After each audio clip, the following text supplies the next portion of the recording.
C inter के students, finally वो दिन आ गया जिसका आप बेसब्री से वेट कर रहे थे, जो कि हैं आपके एग्जाम्स। मेरे कुछ इंपॉर्टेंट पॉइंट्स पर ध्यान दीजिएगा। ये वीडियो बहुत ही छोटा सा है पर ये आपके बहुत काम का होने वाला है। हमारा पहला एग्जाम होने वाला है सीए इंटर का अकाउंट्स, और अकाउंट्स के पेपर के लिए ये सारे पॉइंट्स पर ध्यान देना। Point number 1, important list of questions. सभी चैप्टर्स, सभी अकाउंटिंग स्टैंडर्ड्स का लॉन्च किया है मैंने। इस वीडियो के डिस्क्रिप्शन में जाके चेक कर लीजिए, लिंक है। अगर कोई भी चैप्टर में दिक्कत हो रही है, कोई चैप्टर पूरा कवर नहीं कर पा रहे हो, कोई एएस पूरा कवर नहीं कर पा रहे हो, तो जो मैंने इंपॉर्टेंट क्वेश्चंस दिए सिर्फ वही करके जाओ, कोई दिक्कत नहीं होगी। मास्टर प्रॉब्लम से आप हो जाएगा। दूसरी चीज, सारे links of revision videos, marathon, as wise, chart wise, chapter wise, सभी इंपॉर्टेंट लिंक्स, रिवीजन लिंक्स मैंने इस वीडियो के डिस्क्रिप्शन में डाल दिया है। हो सकता है आपके बहुत काम आए। कुछ अकाउंटिंग स्टैंडर्ड्स को आपको रिवाइज करना है, कुछ चैप्टर्स को रिवाइज करना है। जो मैंने अभी रिसेंटली डिटेल्ड रिवीजन डाले हैं वो सब भी शामिल हैं। आप इस वीडियो के डिस्क्रिप्शन में जाके देख लीजिएगा, आपको बहुत काम आएगा। तीसरी चीज, एएस 11 में एफसी मिट डिफरेंस, आपको याद होगा पैरा नंबर 46, एफसी मिट difference, foreign currency monetary item translation difference account को हमें राइट ऑफ करना पड़ता है। पहले यह था कि 2020 तक राइट ऑफ करना था, अब ऐसा कुछ भी नहीं है। अगर लोन 6 साल के लिए लिया गया है और उसका डिफरेंस आपने एफसी मिट डिफरेंस में डाला है, तो आप उसको 6 साल में राइट ऑफ करोगे। मतलब जितना पीरियड का लोन है उतने पीरियड में आप राइट ऑफ करोगे। आप ये नहीं देखोगे कि 2020 है या फिर क्या है। अगर मान लो लोन आपका 2026 तक चल रहा है, तो 2026 तक आप उसको इक्वली राइट ऑफ करके पीरियड में डालोगे, ये याद रखना। उसके बाद इसके अलावा सर कोई और अमेंडमेंट है क्या? कोई भी अमेंडमेंट नहीं है, बिल्कुल टेंशन लेने की जरूरत नहीं है। जितना आपको पढ़ाया गया है, जहां से भी पढ़ाया गया है, जिस टीचर से पढ़ा है, सब कुछ अच्छा पढ़ा है। सिर्फ अच्छे से एग्जाम देके आओ, कोई अमेंडमेंट नहीं है इसके अलावा।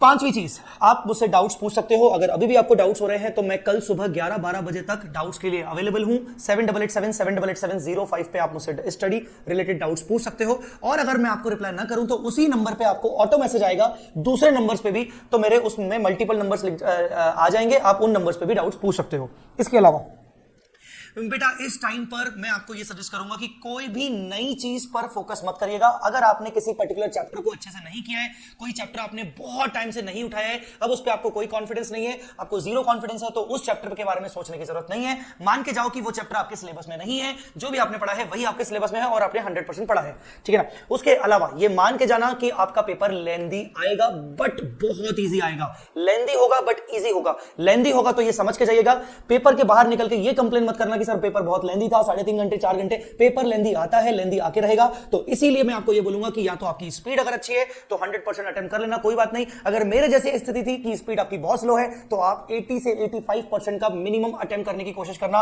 बट सॉलिड अटेम्प्ट करना। मैं आपको बोल रहा हूं, आपके एग्जामिनेशन आराम से आ जाएंगे। उसके बाद बेटा अगर आप मुझसे ये पूछोगे कि सर हम पेपर को जब शुरू करें तो पहले कहां से शुरू करें, मैं आपको यही रिकमेंड करूंगा कि अकाउंटिंग स्टैंडर्ड का कुछ जो क्वेश्चन आता है, क्वेश्चन नंबर 1, और सबसे लास्ट क्वेश्चन जो आता है क्वेश्चन नंबर 6, जो कि छोटे छोटे क्वेश्चन आते हैं कुछ चैप्टर्स में से, कुछ एएस में से, मैं आपको रिकमेंड करूंगा कि क्वेश्चन नंबर 1 और क्वेश्चन नंबर 6 आप पहले अटेम्प्ट करना। क्वेश्चन नंबर 6 अगर आप ऑप्शन में ले रहे हो तो पहले अटेम्प्ट करना, क्योंकि ये दोनों क्वेश्चन नंबर 1 20 मार्क्स का और क्वेश्चन नंबर 6 20 मार्क्स का, 40 मार्क्स का पेपर आपका मुझे लगता है आसानी से 1 घंटे के अंदर अंदर हो जाएगा, क्योंकि छोटे छोटे क्वेश्चंस हैं, आपको ज्यादा टाइम नहीं लगेगा। तो ये दोनों क्वेश्चंस आप पहले करोगे तो आपका आराम से 1 घंटा अच्छे से हो सकता है, बाद में आप बाकी के क्वेश्चंस कर सकते हो। इसके अलावा सर फाइनेंशियल स्टेटमेंट्स का जो चैप्टर है जिसमें हमें बैलेंस शीट पेंडल बनाना पड़ता है, सर हमें शेड्यूल 3 याद नहीं हो रहा, क्या करें? बेटा अगर शेड्यूल 3 याद नहीं हो रहा तो लास्ट में पेपर से 2 घंटे पहले शेड्यूल 3 रट के जाना, कॉपी में से पन्ने फाड़ के, बुक में से पन्ने फाड़ के, कोई टेंशन नहीं होगी, पढ़ने में कोई टेंशन नहीं होता, फाड़ के चले जाना और वो रट के जरूर जाना। शेड्यूल 3 पेंडल का फॉर्मेट और बैलेंस शीट का फॉर्मेट अच्छे से रट के जाना। एक चीज याद रखना कि जब फाइनेंशियल स्टेटमेंट्स के जब तुम क्वेश्चन को सॉल्व करते हो तो सॉल्यूशन में बैलेंस शीट के अलावा, पेंडल के अलावा एक्स्ट्रा अलग से तुम्हें नोट्स बनाना पड़ता है। शेयर कैपिटल का नोट्स बनाना जरूरी है, रिजर्व एंड सरप्लस का नोट्स बनाना जरूरी है, फिक्स्ड एसेट्स का नोट्स बनाना जरूरी है, करंट एसेट्स का नोट्स बनाना जरूरी है। उन सबके नोट्स सेपरेटली बनेंगे। अगर बैलेंस शीट के अंदर ही सारे फिगर्स लिख के आ गए, बैलेंस शीट के अंदर ही वर्किंग नोट्स बना के आ गए, तो नंबर कट सकते हैं। तो अलग से नोट्स बनाना, क्योंकि सजेस्टेड में भी अलग से नोट्स बने हुए होते हैं। आई बात समझ में कि नहीं? अच्छा, अब सबसे इंपॉर्टेंट बात, गाइस घबराने की जरूरत नहीं है, पेपर बहुत आसान आने वाला है। मान के चलो कि तुम्हारा पेपर बहुत अच्छा जाएगा। एग्जाम होने के बाद पेपर को डिस्कस बिल्कुल मत करना। पेपर अपना जाके फेंक देना, फाड़ देना, जो करना हो किसी और के हाथ में दे देना, बट पेपर किसी के साथ डिस्कस मत करना। एग्जाम होने के बाद मुझे मत कहना या किसी फैकल्टी को मत कहना कि सर पेपर का एनालिसिस दे दो। एनालिसिस देना होगा तो हम एग्जाम के कंप्लीट एग्जाम होने के बाद आपको दे देंगे। एक और लास्ट बात, ऑल द वेरी बेस्ट बेटा, मेरी बेस्ट विशेस, वी स्मार्ट की बेस्ट विशेस आपके सबके साथ में है। और लास्ट बात, एग्जाम होने के बाद, ग्रुप 1 कंप्लीट होने के बाद ग्रुप 2 के लिए वी स्मार्ट एकेडमी की पूरी टीम आपके लिए अवेलेबल है और अर्ली बर्ड डिस्काउंट 34,000 में आपको पूरा ग्रुप 2 का पैकेज दिया जा रहा है और वो भी मिनिमम प्राइस पर 33 से 35 की रेंज में आपको ये प्राइसेस अवेलेबल हैं। और अगर आपको लगे तो आप इंडिविजुअल सब्जेक्ट्स में भी बहुत अच्छा खासा डिस्काउंट ले सकते हो। तो जरूर आप ग्रुप 2 के लिए वी स्मार्ट को ज्वाइन करना। Thank you so much, all the very best.